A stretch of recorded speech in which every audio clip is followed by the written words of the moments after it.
Hi. Hi. In terms of benchmarks for visibility, so trans visibility in particular, obviously we need more trans characters just across the board, but in the next 10 years, what would you say are like the main benchmarks that we should look for? Whew, we're diving right in.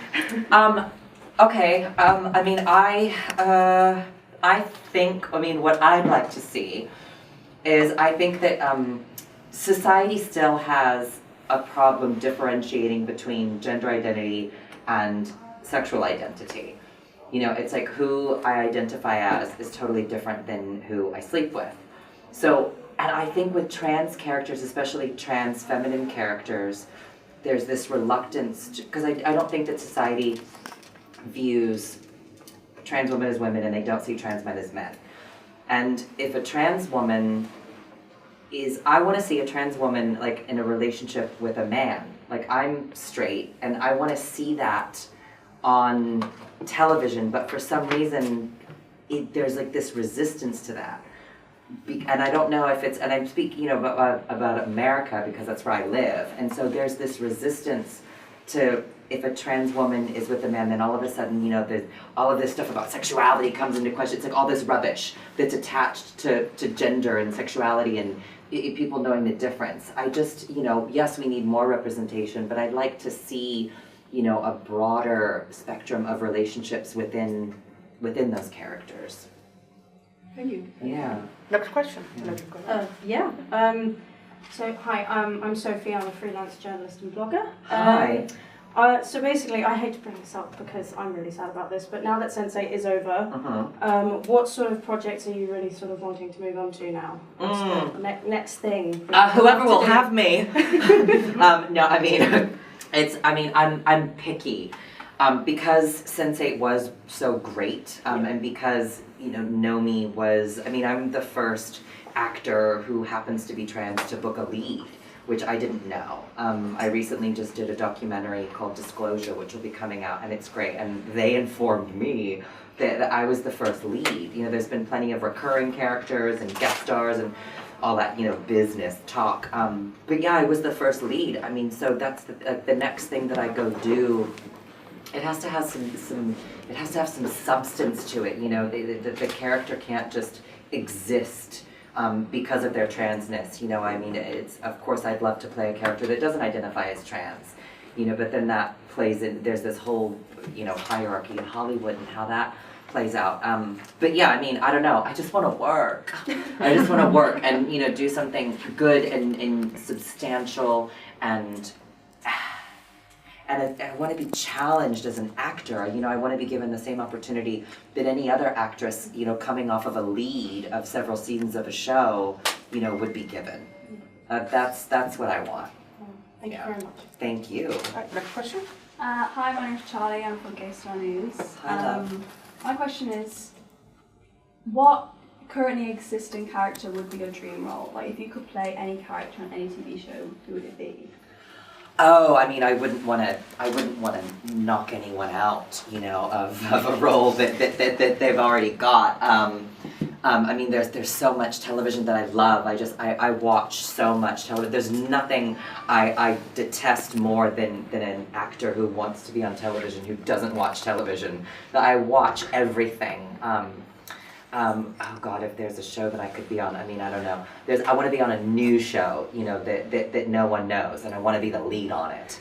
Yeah, and I don't know, I want to play, like someone complicated and fun and sexy and funny and, all the things that I'm not. No, I'm kidding. Am I those things? I don't know, you tell me.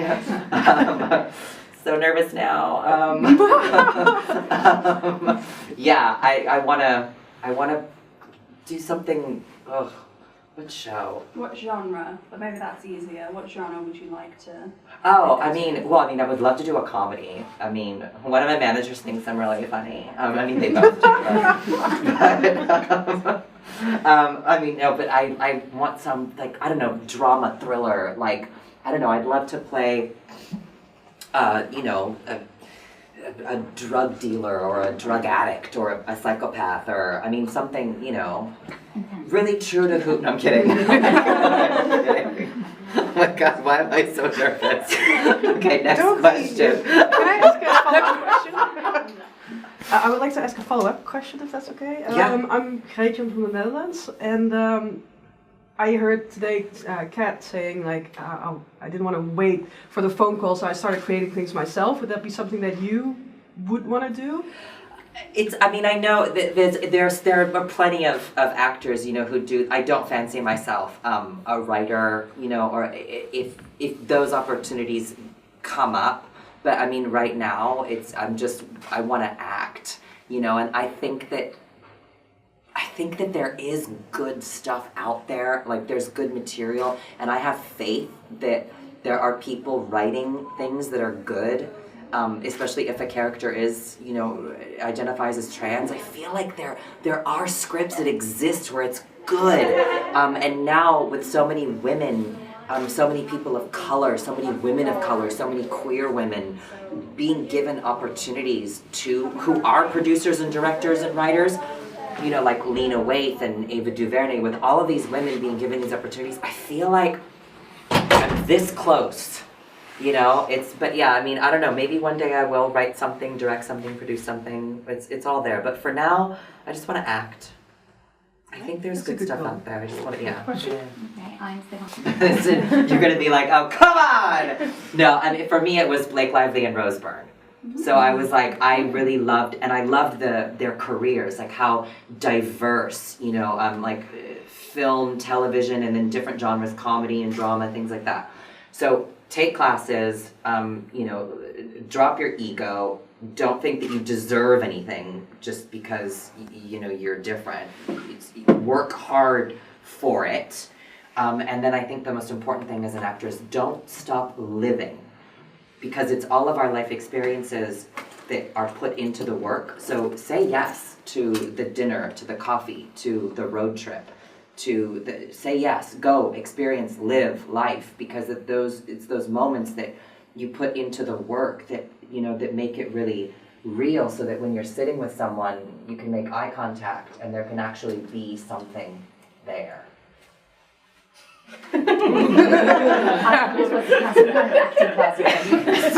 Yeah. Thank you. Yeah. Kids are gonna be like, whatever. Like, she's stupid.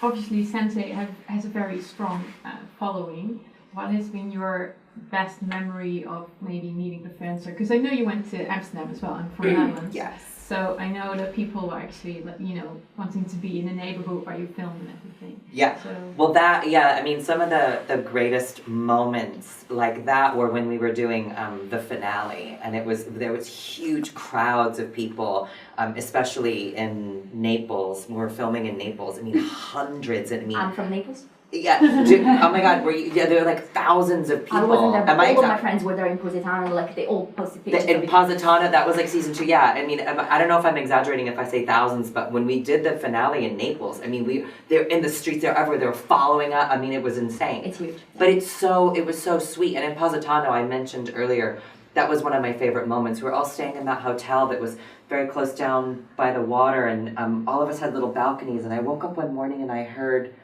singing, and I didn't know what it was, and I went out on my balcony. It's funny, Miguel was on his balcony and Duna was on her balcony. There was a whole crowd of fans all singing "What's Up" to us. We can be pretty warm, you know. So sweet. That was so sweet. Yeah, that was a great memory. Yeah. All right, next question.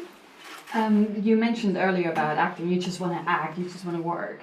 And I can relate to that. I'm an actor as well. So I was wondering what your thoughts are on non-gay actors playing gay characters, and especially in your case, obviously, non-transgender actors playing transgender characters. Listen, as I've said this before, and I'll say it again, and my opinion is never going to change on this.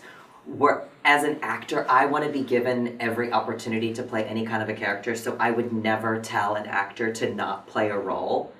The issue is that as someone who identifies as trans, I'm not given the same opportunities as someone who isn't trans. I'm not even allowed to audition for certain things. Or then if I do audition, a discussion has to be had with producers and directors, you know, about, well, what is the audience gonna think? And there's all this stuff that's put on to the character and to me, and that doesn't need to be there. I would never tell anyone to not play a role. I want to be given the same opportunities, but the truth of the matter is that I'm not.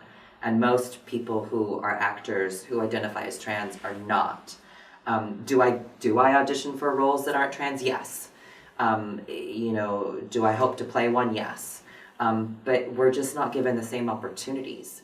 And so I think that that's where the frustration lies with the community, is that we're just not given the same opportunities. And if there happens to be in 1 year, you know, maybe, I don't know, I'll guess, and say 11 roles that are identified as trans in film and television in a year. And if you know, a chunk of those go to actors that aren't identified as trans, and we're not even allowed to play anything other than that, that's what's hard. But I want everyone to be able to play everything. Do you think that's ever going to change? Like, ideally, obviously, it doesn't matter whether someone's transgender or not. You identify as a woman, you're a woman. You identify as a man, you're a man. You should go up for those respective roles. It doesn't, like, we need to get rid of that checkbox, sort of.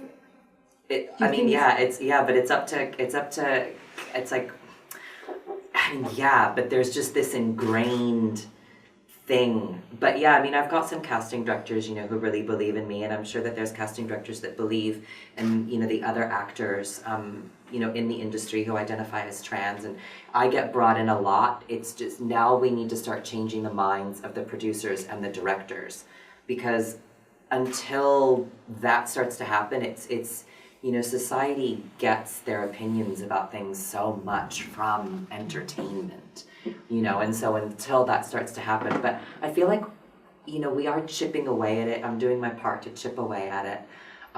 You know, it's like coming and doing things like this.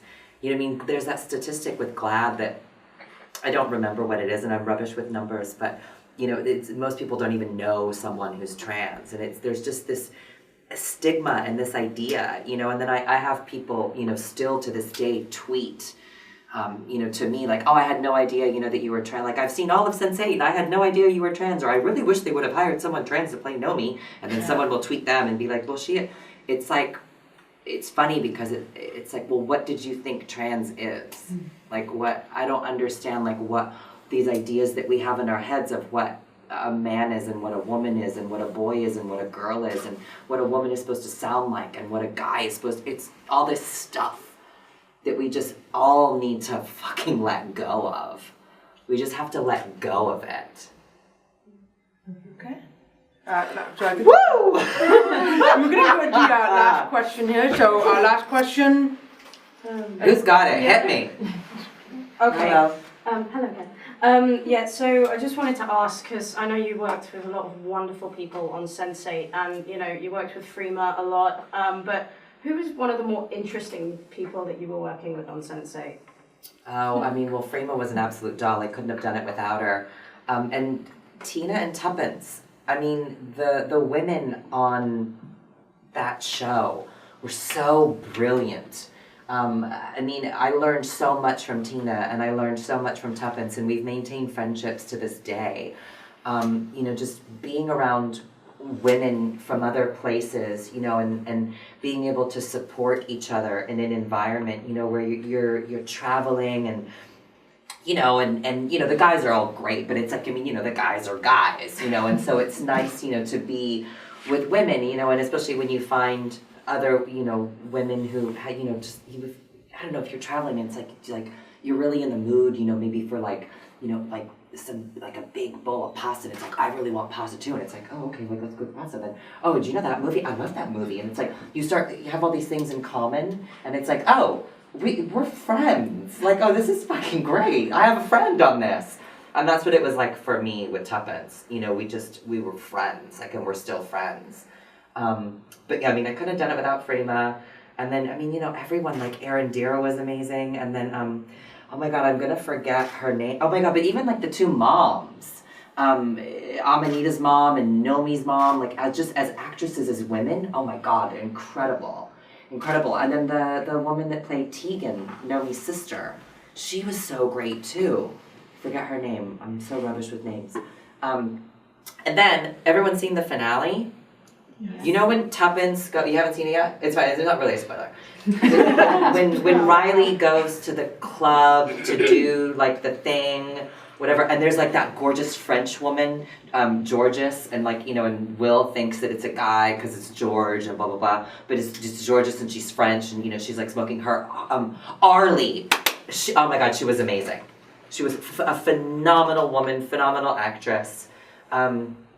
Yeah, I love all the women on the show.